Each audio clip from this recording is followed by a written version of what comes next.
Hey guys, it is another week of the Teacher's Circle, and I am so excited because this week I have Shakira Bell. Once she comes in, I will add her in. Remember, this is a conversation and everyone is a part of the circle, so feel free to press that question box down there. And if you have any questions for myself or you have questions for Shakira, just go ahead and put those questions in the box. All right, so I'm gonna go ahead and add Shakira.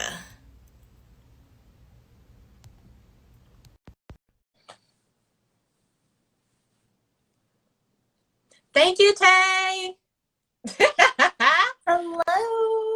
Hey. You look so good. Oh my god, I literally cannot with you. Let me tell you. All right. So COVID has me living my best life with wigs. And I purchased one yesterday because I need a haircut. And Uh-huh. we're not going to get into that. But I'm glad it looks good on me. Yes, it does. I'm literally getting braids. Like I'm getting ready to get my braids. I'm so excited. Those are back to school braids. Yes, if I can, hello. Yes.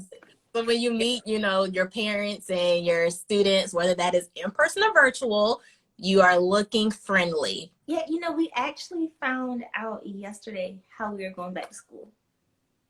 Okay, share. Yeah, so we are going back, and we're going to do a choice. We're going to do in person or remote learning, and so parents just have to decide which one they want to do. But we're doing both, and then they'll have teachers that will do digital learning only, and then they have teachers that will do in person only. So yeah, that's how it's going to go. Wow, I like that that they're giving teachers an option to choose because Yeah, we have teachers that have conditions, pre-existing conditions that absolutely. their health could be sacrificed by their passion to be in the classroom for their students. Did they kind of go into details about how those teachers can apply to be online only? They will have to like apply to the district to do it, and then they'll get considered. Yeah. Awesome. I saw a quote. It wasn't really a quote. It was like, how people are putting up all of these memes in regards, Yeah. being able to choose. And it was just saying that, again, that choice is almost limited to people of a certain socioeconomic status. Because I may want my child to stay home, but if I can't afford childcare, if I don't have a relative in my state or city, I can want my child to be home all I want to, but that just wouldn't be an option for me versus if Absolutely. I have more money coming in my house, if I'm a two-parent home, if I do have more family or community around me, then that could be an option. So the person put that 80% of people in a Title I setting or a low economic status, they're going to have their children inside of the classroom. And so that 20, they have that privilege. But when you think about, private schools and maybe some other, settings, a lot of them probably won't have a lot of people in the classroom because their parents can afford that like luxury. Yeah, I mean, it is very privileged. I feel like this whole like COVID thing and like distance learning has really like I don't know, like put it to the extreme of how socioeconomics really play a part in teaching and the privilege that our students have. So like you just said, like I don't know, it's just really crazy how things affects everybody and what choices families do have and what choices they don't. Like you said, like some families may want their kids to stay home, but they don't even have that luxury, so they're going to have to send them to school. So it's going to be a lot that we're going to have to deal with as far as like emotions and all that stuff this year. It's going to be a lot. I was so I was hurt when I saw, President Trump and Secretary of Education DeVos say that they are threatening to stop funding, federal funding to schools if they don't open. It's like you're pushing our hands. You know that funding is critical for us to do our jobs. You Yeah. ask to provide quality education, quality instruction, but in a tantrum or in a I better get my way, you threaten the core thing that we need to do those things. And I just felt like that was very hurtful to the community of educators and parents. Absolutely. I honestly like I don't know, I can't like take too much of like negative things in, and you know that. And so I try to minimize or like control how much of that I saw, just because it makes me anxious and just like I don't know, I don't want to talk about like everybody's like who they believe in, but I'm like I don't support them, and just even the thought of them like speaking about education made me anxious. So I was like, okay, I don't even want to listen to this because I already know it's going to be terrible, So like, I mean, the way they've handled everything so far has not been good at all. So I honestly couldn't even bring myself to watch the whole thing, to be honest. Yeah. And I'm the same. I filter what it is I want to come into my space and what it is I don't. And I'm trying extremely hard to be very present in the conversation as much as possible, so that I know my options, and I know how to best prepare for my students. Yeah. So I'm hoping the best, and that's what this conversation today is about. It's about prepping for the upcoming school year. If you all don't know who are watching, I'll introduce myself, and then I'm going to give Shakira the floor to introduce herself. So, hello, my name is Monet Mike. I am a teacher in the state of Georgia. I teach in Atlanta. I am in the public sector, and in the upcoming school year, I will be teaching fourth grade. All right. Hey y'all, so I'm Shakira and I'll be going into my second year this upcoming year. And I also live in Georgia and teach in the metro Atlanta area. And I teach fourth grade as well. I don't know if I just said that, but yeah, we both teach fourth grade, which I love. And so I only teach math, science, and social studies, which I'm very happy about. Math is my thing. Like I could not teach ELA. That is not my thing. I could not do it. I understand. I think that's the greatest thing about being departmentalized and having that option. Many teachers have a strength, and I feel like passion is contagious. And I think that's one of the reasons why my students retain as much as they do and grow as much as they do is because I love Absolutely. play. So when I literally wake up like, okay, we're about to read this novel today. So then they come and they're like, what pages are we reading? I'm like, I'm gonna tell you. So like I think if I was teaching math, I would be a little bit more conscientious of like just I never feel quite right when I'm teaching math. Like I can do it, but I always like second guess myself. And if I'm second guessing myself, I can only imagine how my students are feeling. So Absolutely. the benefits of being departmentalized in a principal or instructional coach saying, hey, what is it that you prefer? And then giving you that floor, because when we're passionate about what we do, that's number one, how we inspire students to want to be teachers. And then also it helps them retain because, it's contagious. Absolutely. And then you have like more time just to plan on just those specific subjects instead of like trying to do everything all at once and like almost feel like I don't know, I student taught in a self-contained classroom and it was just a lot. Just trying to like plan this, plan that, plan this, plan that. And I feel like you can't really give your all to those subjects because you're trying to just teach everything. And so I love like with departmentalized, it's like you can really focus, really reflect, okay, this is how I teach this. This is what I know it works. And I just feel like you can't do that with self-contained. But that's just my opinion. So I definitely agree with you. Yes. The only time that did not quite work was last year. I taught fifth and sixth grade. And so I literally did 4 plans. I Uh-huh. planned for fifth grade ELA, fifth grade social studies, sixth grade ELA. And then if we were doing geography, I did sixth grade geography. So it was ridiculous. Like I was That's like, that is a lot. Yeah, that's definitely a lot. so on your channel, if you all don't follow Shakira on YouTube, Saved by the Bells, you definitely need to. Her summer vlogs have been like super inspirational, creative, awesome vibe. Like I enjoy watching them, and I look forward to seeing that premiere 9 a.m. you know. But she has been preparing to go back into the classroom. So what are some of the things that tell us, for those that maybe that don't watch, what are some things that you are doing right now to prepare for the upcoming school year?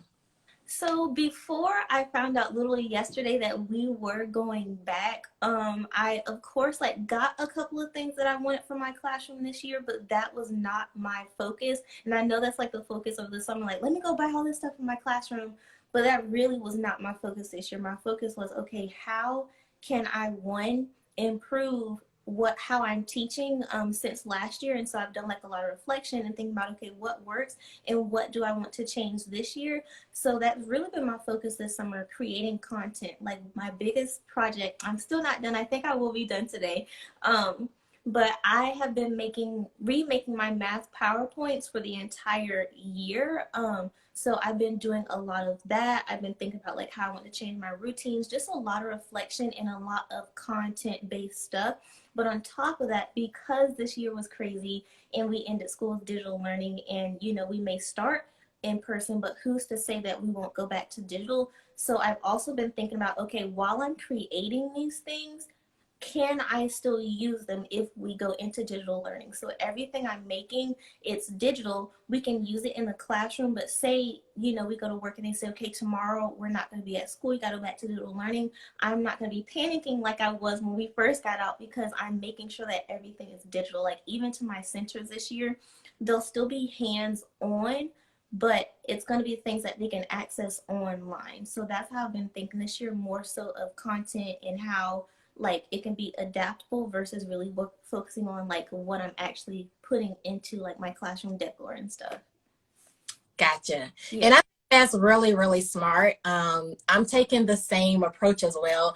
My county has not announced anything. Anything. Um, the only thing I know is that teachers report on the 27th. Yeah.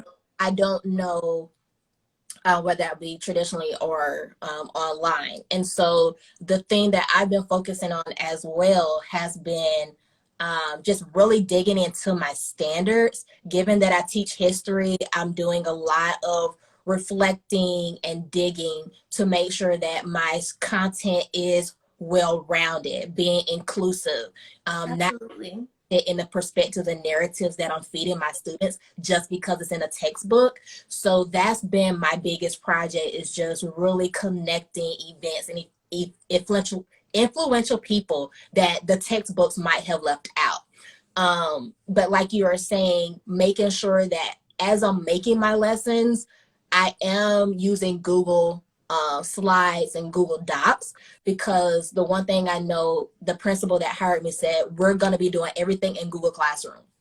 And so to prepare for that call or that email, hey, we're going to be out of the building for 2 months, or we're going to be out of the building for 2 weeks, I thought it would just be best to either in person have students utilizing Google Classroom in the classroom, so that when they have to or inevitably have to be out, I can say with confidence, your assignment is on Google Classroom. And they can say, okay, I got this because Miss Mike trained me, she showed me, we did this in class all the time, and it won't be anything new.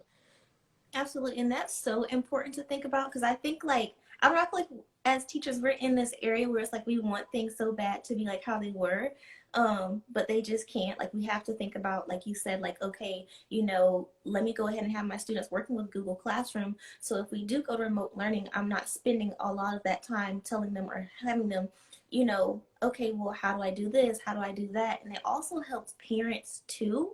Once you have the students working on these things in school, and then you're sitting them with like different things at home, the parents are also already getting used to that as well. So like you said, when we do shift, we probably will, once we shift to that digital learning, there's no like, oh my god, like how do I do this, and like all those emails, because we were already doing this anyway. This was already our routine. The only difference is we're at home now. So I definitely, yeah.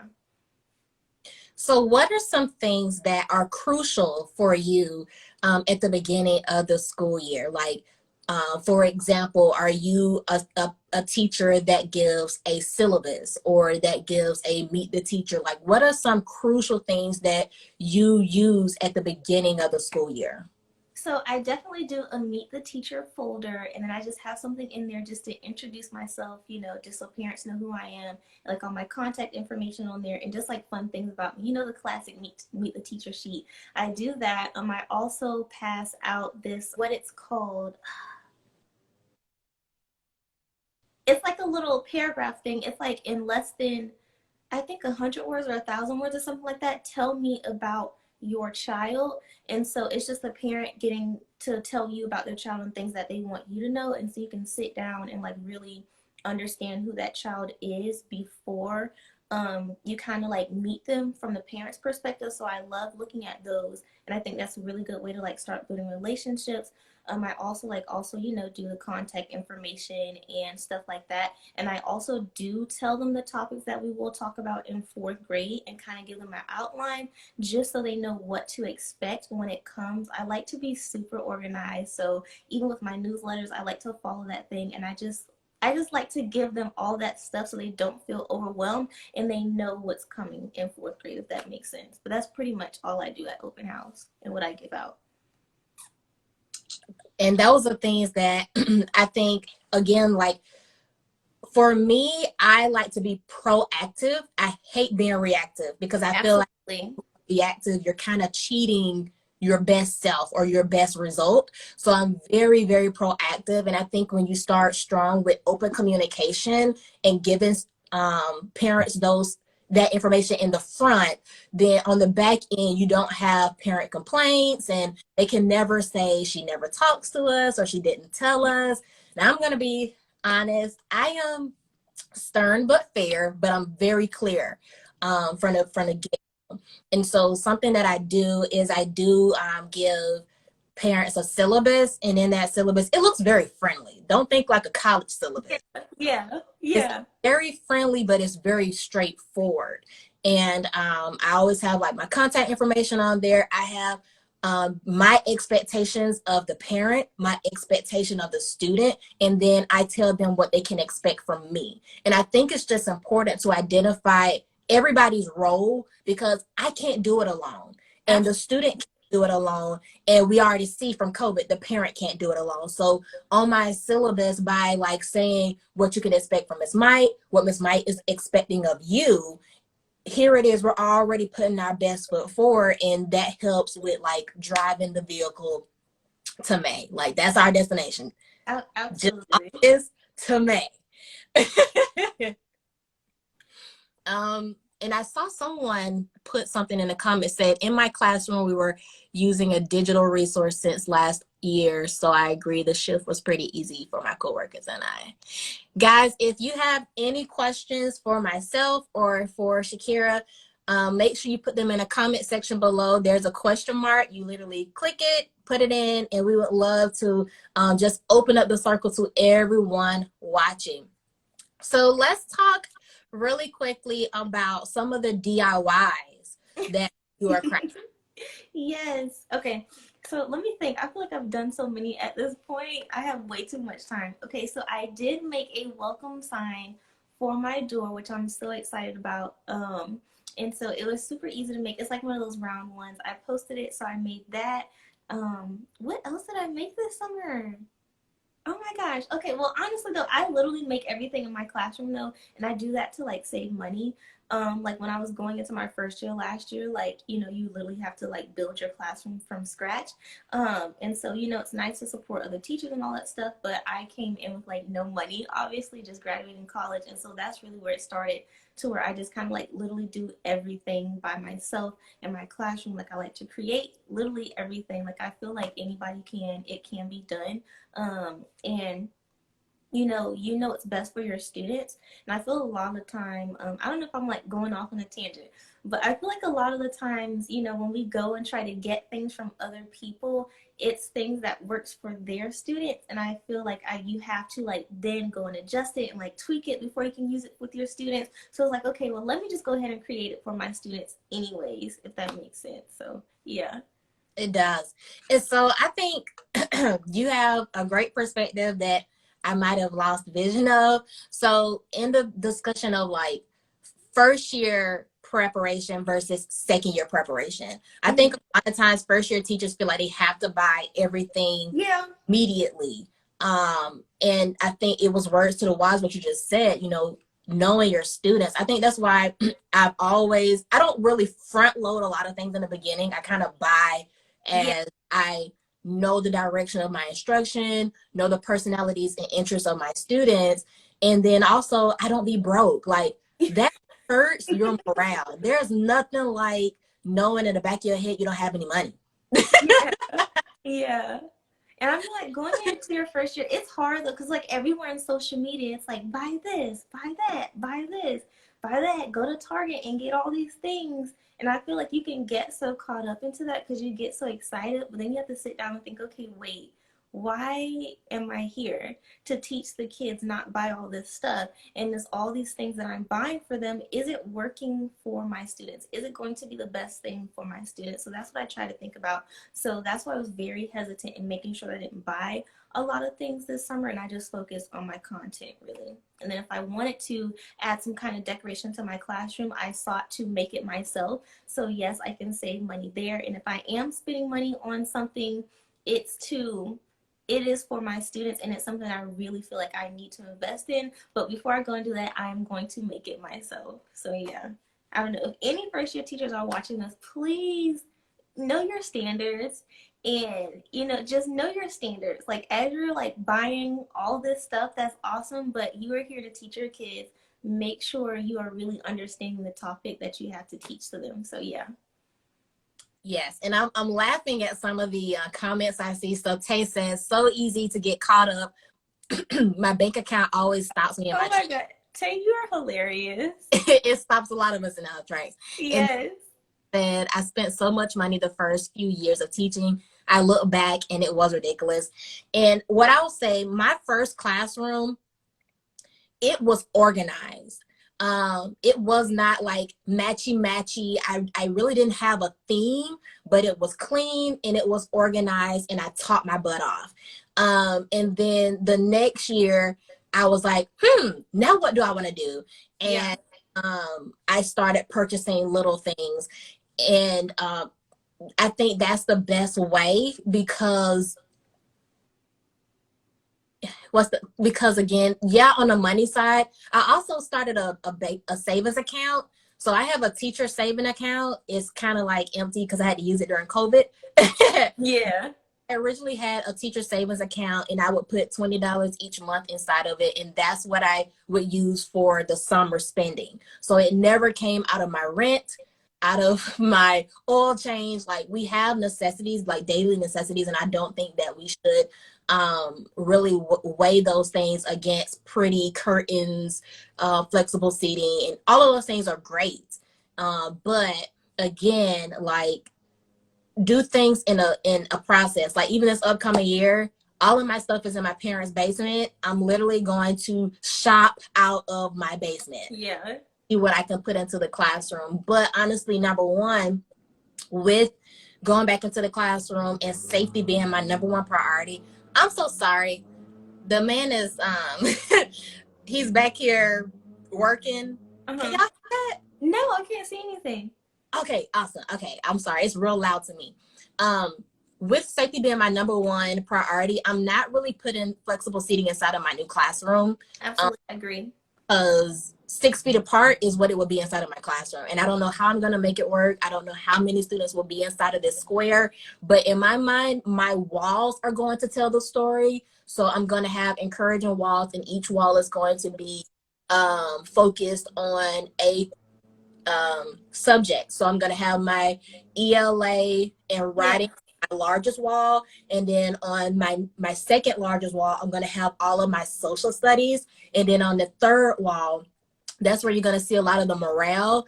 I think I told you when we were talking that I'm doing the theme of I can move mountains. So I'm going to put mountains using washi tape, black washi tape. I love that.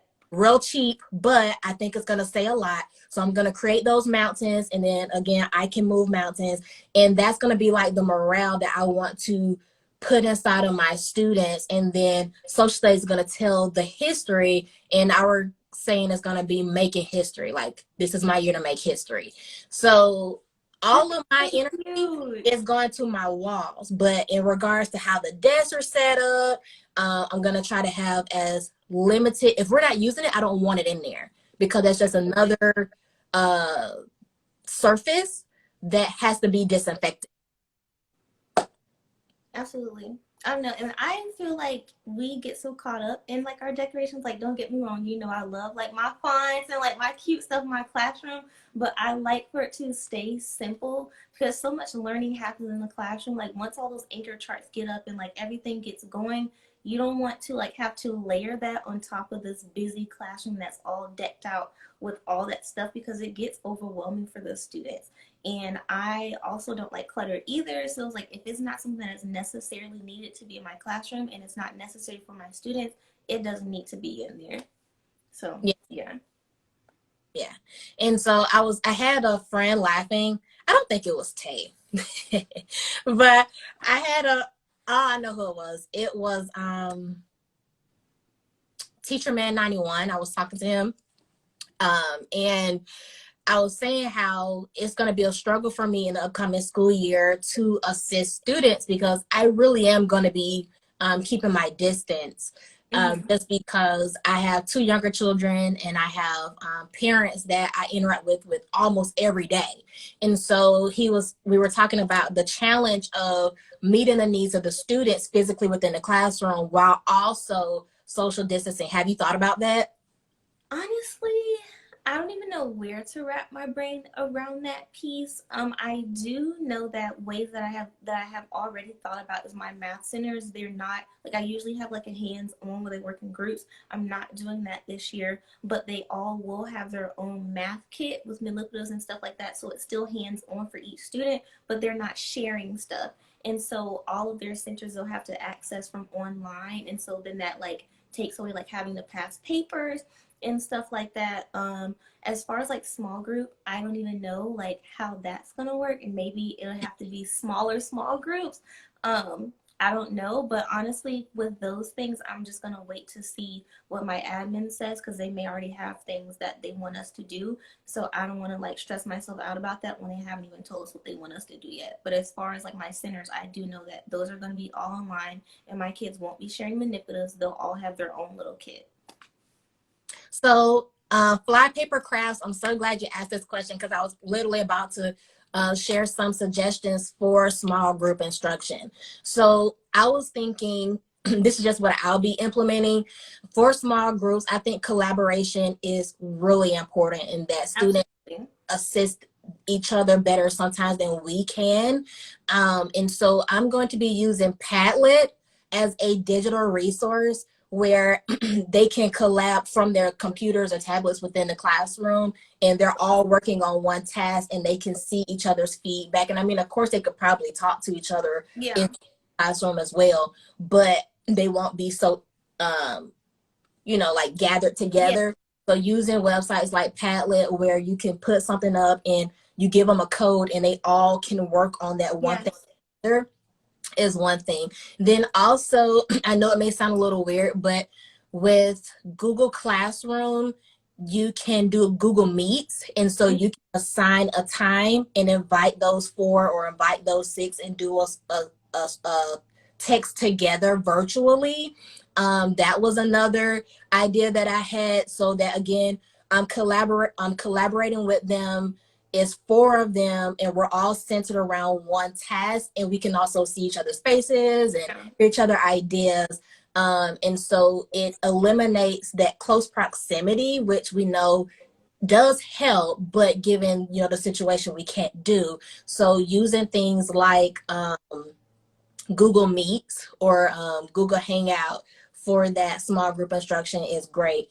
But honestly, I think for me, I'm probably going to be doing a lot of one-on-ones and just trying to hit 5 students each day. That's what I'm thinking, while also using the Padlet approach and the Google Hangouts approach. Yeah, that's good. I think I'm just gonna like do smaller students in each group, because typically last year, like my school is huge, so I would have like 6 or 7 students at a time in a small group because our class was that big. But I'm just gonna have to chop those up even further, maybe do like 3 or 4 kids, and they're all just spaced out, like in their own little box at the table or whatever. And maybe even that's a way to do it too. But another way that I loved using, and I used it last year, was Flipgrid. Is so easy for kids to collaborate. We do something called math talks, and so they have like a word problem, and what they do with that word problem is it's like they're doing a little YouTube tutorial. So they have to explain, like, tell everybody what the problem is, model, like they can use manipulatives, they can use like models that we've talked about in class, and so then they explain to each other how they solve the problem, and then other students are required to then go and pick a classmate to respond to, and then say whether or not they disagree with them or agree with them and why. So that's another great way, and the kids love it because they think they have YouTube channels. It is hilarious. It is hilarious. But yeah. Is that similar to like Seesaw? Because I know Seesaw can do that as well, do something. Yeah, I think it's similar. I personally have not used Seesaw. I've heard of it, but it probably is. It probably is similar. But Flipgrid is really easy to use, and you can set it up to have.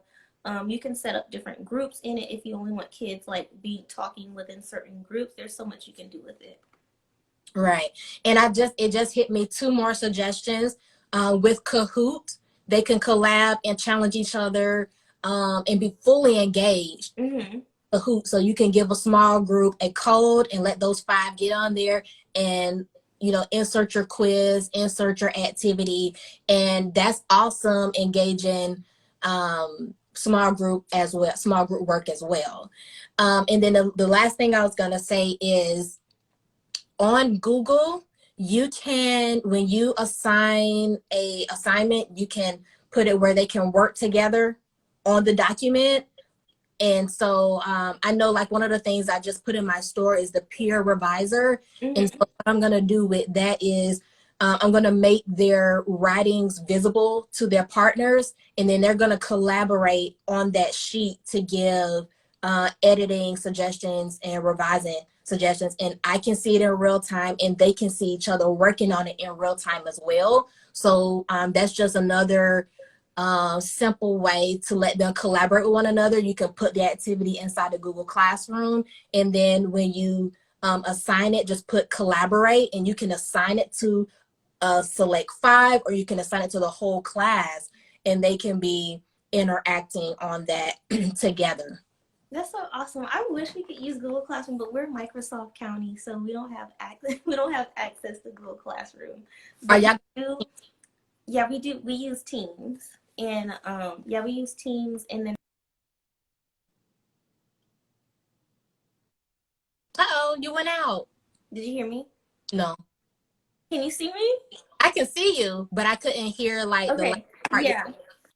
Yeah, our online learning tool that we use is called Canvas. And so that's where we like put like all their assignments in, and that's where they'll go to like access all of their online work. So that's what we use.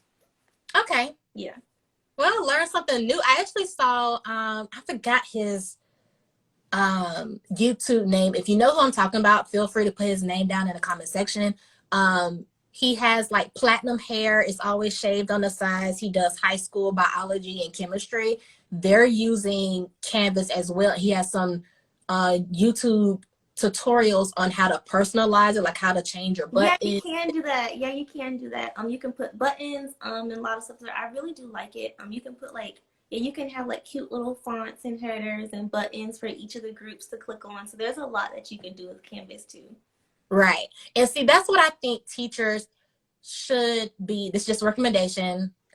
This is what I think teachers should be working on and focusing on right now, because you're only going to become more stressed when you don't have the option of, oh, I'll do it tomorrow. Because once school starts and that parent is in your face, that admin is on your back, and everybody wants answers and assignments and real-time assistance, if you were focused on not bashing anybody, please don't take this as bashing. If you were focused on flexible seating or classroom design 100% of this summer break, then you're going to get slammed if you don't really know how to train yourself with Google Classroom and Clever and Seesaw and Flipgrid. Like, these are the things we need to be doing, because guess what? Nobody's going to train us. They didn't train us back in March, and they're not going to train us in August. Absolutely. So I apologize if I got on a little pedestal. You're fine. I mean, it is real though. Like, I think we have this summertime to really sit down and like reflect. Okay, we had a test run with digital learning. How did that go? What do I want to continue using, and what do I not want to continue to use? What do I want to go ahead and incorporate in my classroom if we're going to be in person? So that way those things can already be in place if we do go to digital. Like, there are so many online learning tools that we can use that can help digital learning. So I definitely agree with you. Just sitting down and maybe just once a day looking and playing around with those things, so that way you have some kind of system. Because I don't like going into a school year not knowing what I'm doing. Like, I like to have a plan. Like, this is what it is. This is what it's going to be. And obviously you can change those things, but I don't want to go in having no idea what I want to do. So yeah. And then too, when you have a plan, and you go into the classroom, a lot of times the principals will leave you alone. I'm just being honest, because it's one thing to say you have an idea, but it's another thing to say, hey, I know you suggested this during the staff meeting, but this is what I crafted during the summer, and I know it's going to work. There is a very high chance that principal's going to be like, do what you know. Mm-hmm. I don't know. I think my principal, they're pretty flexible. I asked them if I could just do Matthews and PowerPoints instead of our like book this year, and they said, do what you do. So yeah, I went ahead and got that clearing. So that's why I've been working so hard on it, so that it's done by the time school starts. So let me ask this question, because I usually lead with this, but I didn't, and I apologize. How did you know that teaching was the occupation for you? I did not. It found me. So when I first went to, so I grew up in the arts. Like, I danced my entire life. I went to art school. So at first, well, I didn't think that I wanted to dance. I did not know what I wanted to do. So I was at first a not a nursing major. I think I was like I don't know, one of those majors that had to do with health, and I didn't like it. My mom is a nurse, so I was like, okay, well, let me try it. This is what she does. Didn't like it. So then I tried dance. And like, I like dance, but that's not something that I really wanted to pursue. But while I was dancing, I was also teaching kids at a studio, and I realized that I really loved that. So I was like, okay, let me sit down. I kind of like teaching, so let me try that. So then I went ahead and changed my major to teaching, and I just fell in love, and like, now that is my entire life, teaching. So that's how I got there. It found me. Yeah. I'm enjoying these conversations. Every week I ask a question like that or similar, and it's just amazing how, like how you said, it finds you. And I honestly feel like the teachers that are teaching today, they're doing it because they love it. They're not doing it for a paycheck. They're not doing it to waive 10,000 off of their student loans. Like, they're in it because they love it. And the only reason why I know for a fact is because it gets harder and harder every year. Like, if you feel like you're a master teacher and you just got it going on, look, I admire you, because it seems like every year I'm thrown like a wrench. You get what I'm saying? Mm-hmm. Like, something happens and it's like, nah, you ain't got this yet. Well, I mean, this was my first year. Like, I thought, okay, yeah, like, as soon as I thought I got the hang of it, then COVID happened. And so, like, okay, this is not what I signed up for.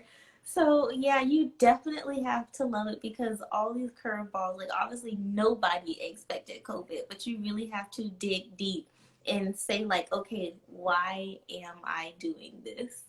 So, you really have to ask yourself that a lot.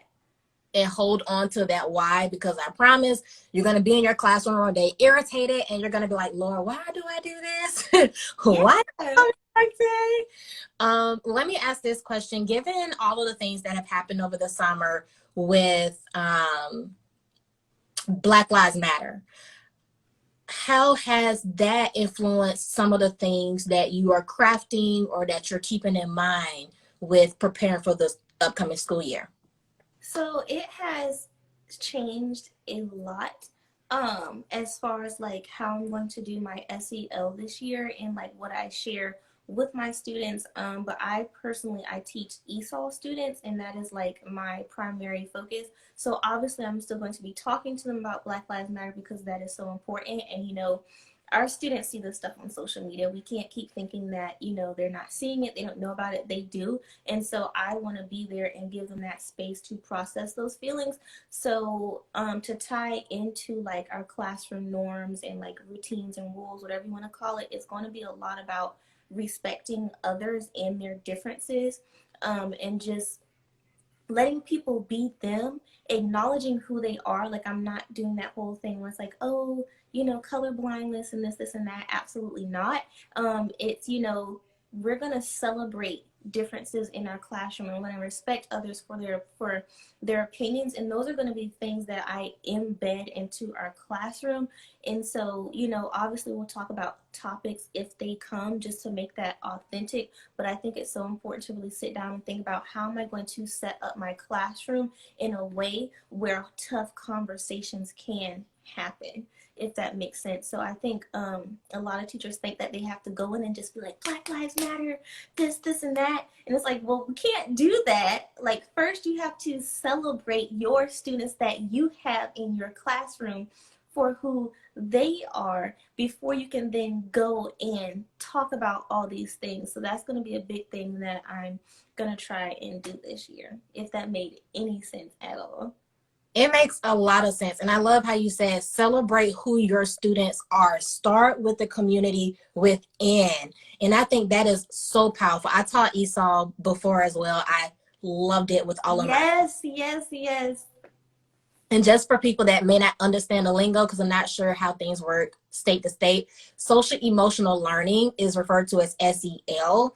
And that's just making sure that along with the curriculum, you're taking a holistic approach. So you see the student not only for their intelligence, but you also see them for like how are they doing mentally, how they doing spiritually, how they doing physically. Like, you see the whole student and not just sticking to data.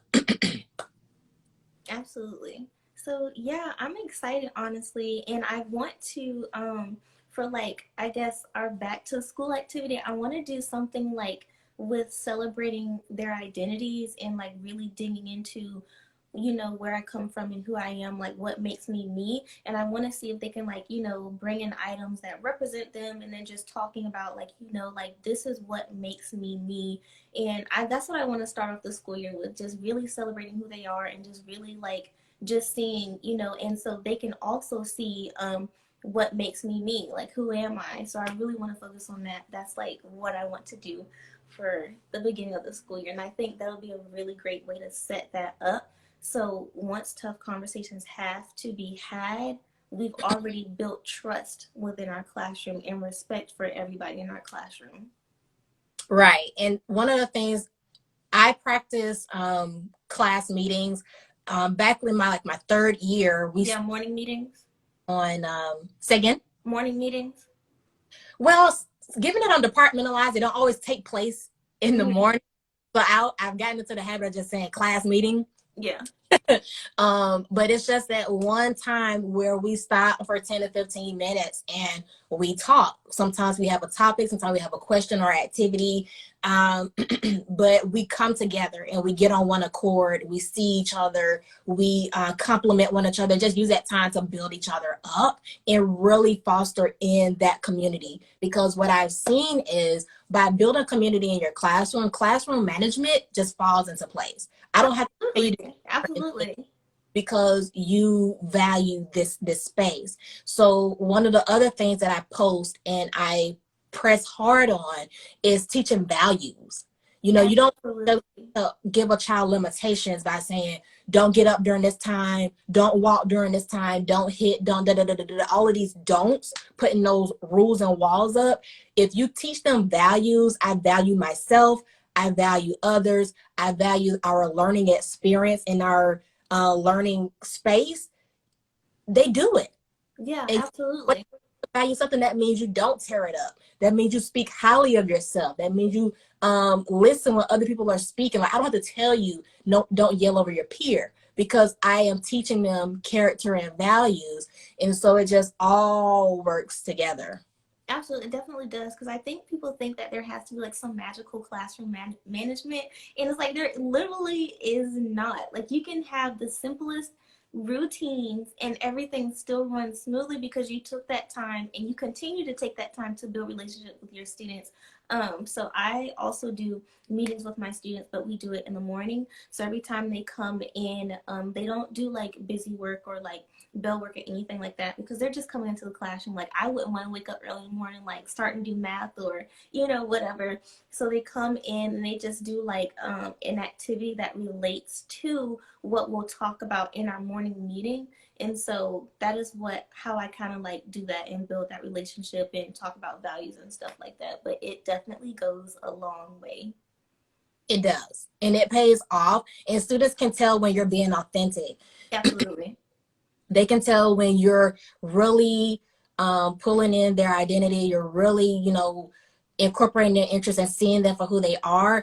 And that's how you, I don't want to say destroy, because destroy is a very strong word, but that's how you stop silent conversations. A lot of the Absolutely. issues that our students have from in the classroom is not from what you said, but it's what they're saying in private. And that could Yeah. happen in the bus, it could happen in the bathroom, it could happen in the cafeteria when you're sitting at the end of the table. Those silent conversations that we don't know anything about, that's what can hinder our community. So by giving them a platform to speak to each other together, to hash things out, like I have said, Timmy, Tommy, go. Absolutely. You have to. And that's just like building them up for life and like just knowing how to operate in real society. I mean, like at the end of the day, in my opinion, that's the whole point of, teaching anyways to help our students grow to how they should be, like to be good people. So I think it's so important. Like I don't think you should have a classroom without having a place in it where you're not doing SEO or you're not having like these class meetings or things like that.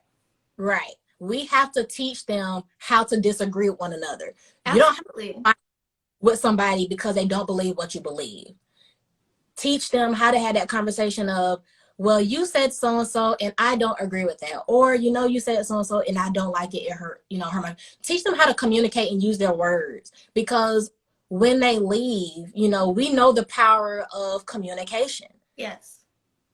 Messiness, gossiping, plotting on your enemy, it doesn't take you far. If anything, it staggers your growth. You're so busy trying to plot against your enemy that you're not focused on your grind. You're not Yeah. focused on the next step for you. So it's important, especially for us being at the very end of that elementary hub, with the 4, 5, 6, well, And 4, 5. fourth grade is that year where they start getting sassy. Right, right. They start smelling themselves just a little bit. Just yeah. It's like that mid year. It's like that switch. Hey, in some of the populations I taught, they came in. They came in with attitude on. I have to establish, look, I'm the queen bee. Yeah. We all in the beehive, but look.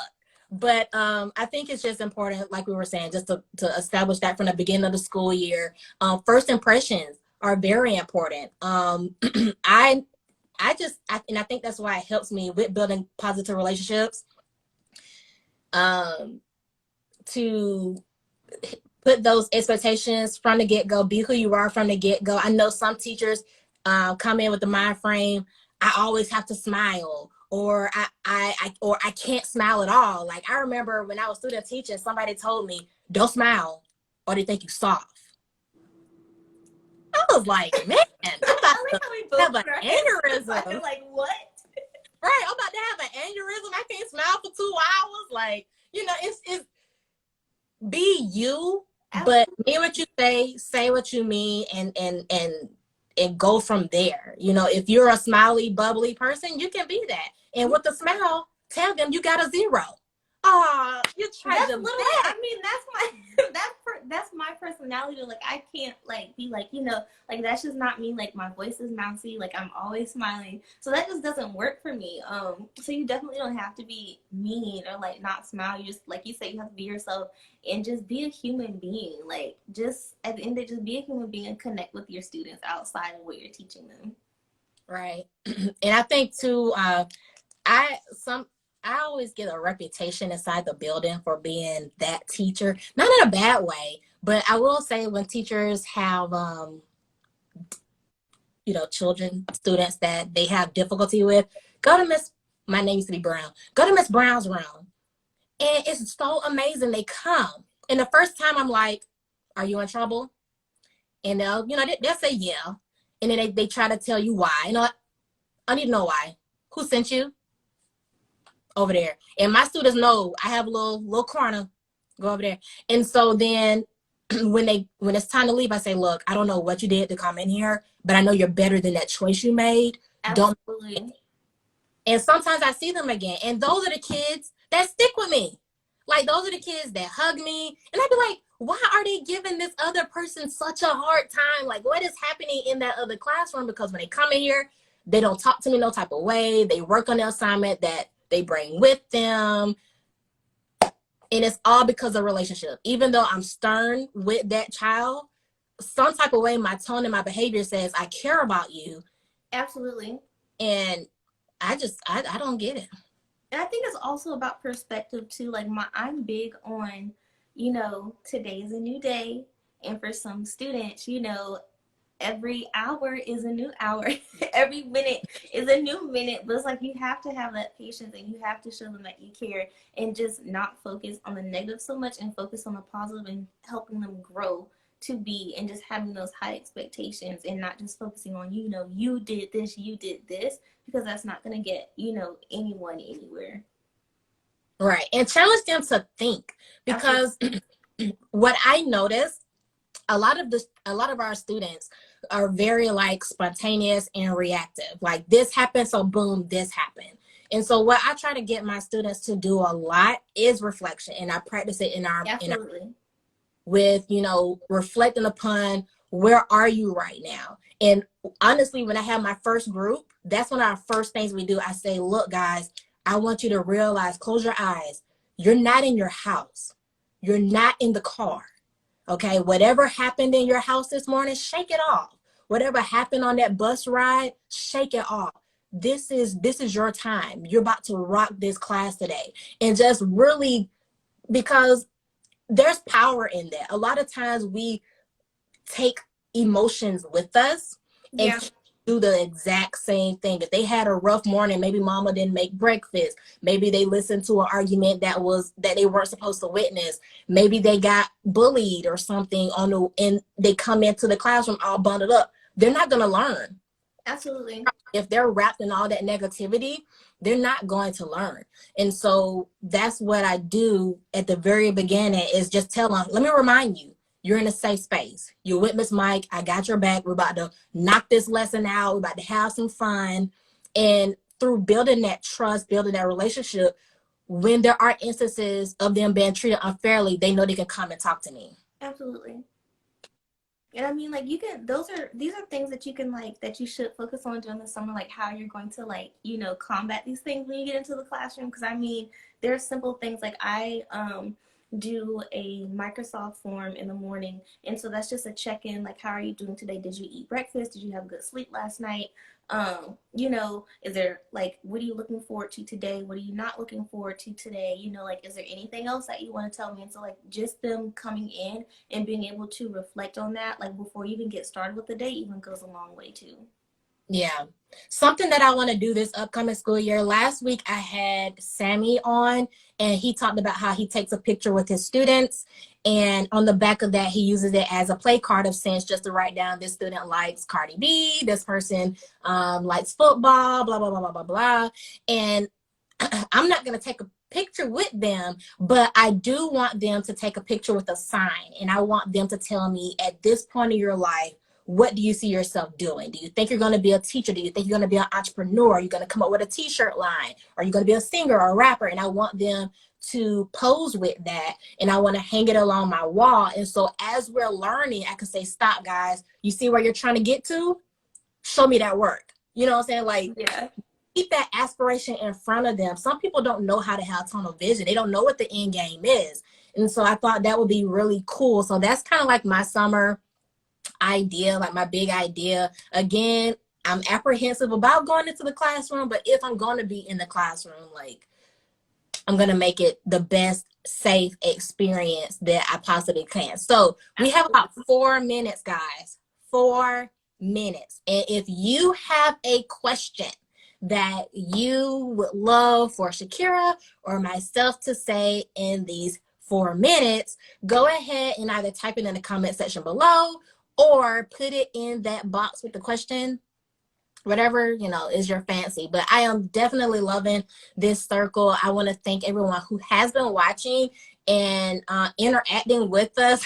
Y'all have made me laugh this Thursday. I really appreciate it. Oh, thank you, MF Pat. I'm scrolling up and I'm trying to see if I missed any. Here's one. It says, how do you handle overbearing parents?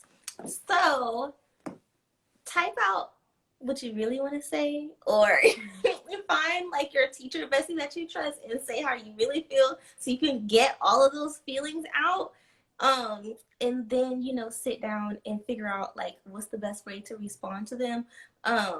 So I don't know, that's like how I dealt with those parents, because I mean, like, some parents, they just won't let up because that's just their personality and that's how they are. So you just kind of have to deal with it and just know how to talk to them. But I think just to help yourself in your mental, just write down what you really want to say or type down what you really want to say. Like, obviously don't send it, but just to get that off of your chest, or just talk to a coworker. And I don't know, I feel like teachers who are more experienced than like new teachers, they always know like what to say. So even like going to ask another teacher advice, or even having them read what you will send back to a parent, just to get their perspective, like, hey, is this okay to say? And then also having paper trail, like I always email, so I have like record of those things, like just if anything came out. I don't know if that helps or not, but yeah.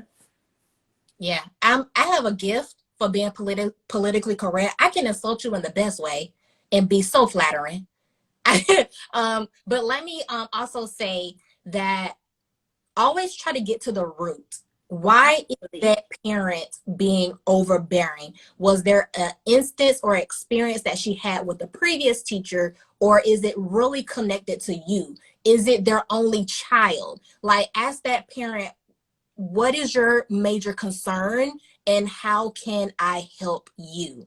Because we don't want to play the guessing game. We could talk forever all day, right? But what is it really that you're concerned about with your student in my class? And let's come together and come up with a solution. So just really get to the root of it. If that conversation happens, I would recommend that you have an instructional coach or a admin present. That way it's not your word against theirs. And then there's kind of like that neutral presence. I never have those type of meetings without a teammate or an admin present.